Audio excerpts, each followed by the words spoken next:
Salut tout le monde, c'est Jérémy, j'espère que vous allez bien. Aujourd'hui je vous présente ma première vidéo sur YouTube en espérant que ça va vous plaire et on se retrouve juste après. Bon visionnage.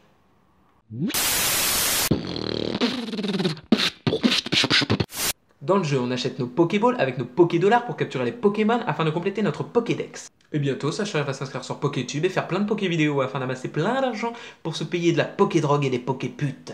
En parlant des Poképutes, ça sera quoi exactement? Des Pokémon qui auront été travestis?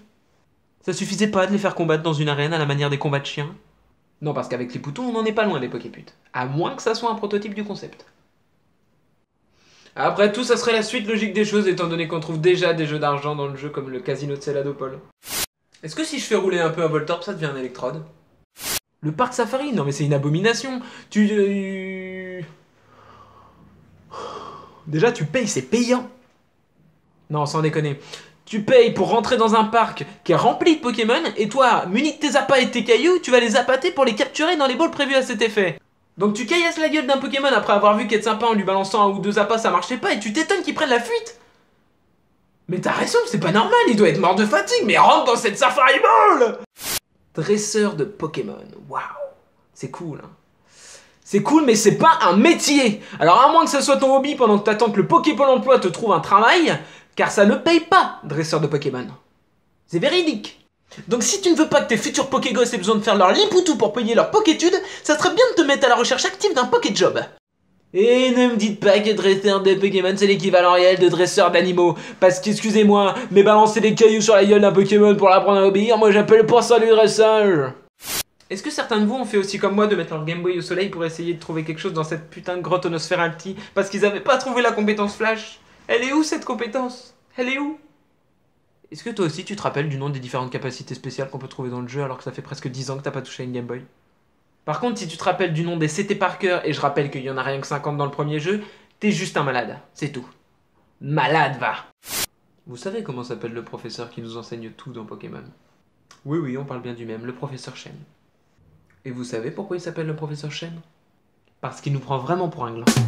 À moins que ce soit une référence à l'arbre Mojo étant aussi un arbre, mais au moins dans Zelda, il crève. Et il nous fait pas chier pendant tout le jeu à vouloir qu'on remplisse son putain de Pokédex.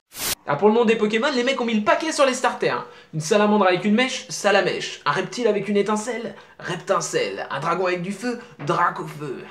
Après on a le droit à du Starry, Staros, Ratata, Ratatac. Quand les mecs ont plus d'imagination, ils font pas semblant, hein. Qui gagne dans un combat entre Chrysacier et Magikarp? Tiens, tenez, je vais vous donner un autre exemple de manque d'originalité, mais cette fois-ci pour les évolutions. Dodrio, Triopiqueur, Magnéton... Stop! Les mecs se sont quand même dit... Putain, j'ai pas d'idée pour la forme de son évolution. Et si on faisait passer d'une tête à 3 têtes? Ouais, je crois qu'on va pas avoir le choix. Hein. Allez, va pour les 3 têtes! Bon bah y a pas que le professeur Chen qui nous prend pour des glands.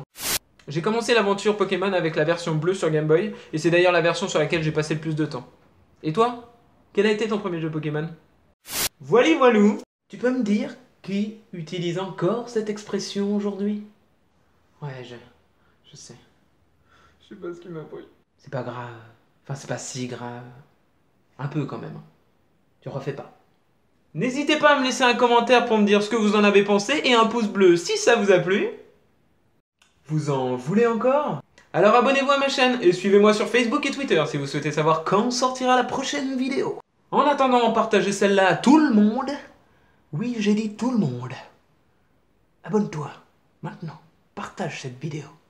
Prenez soin de vous et à bientôt les loulous. Bye.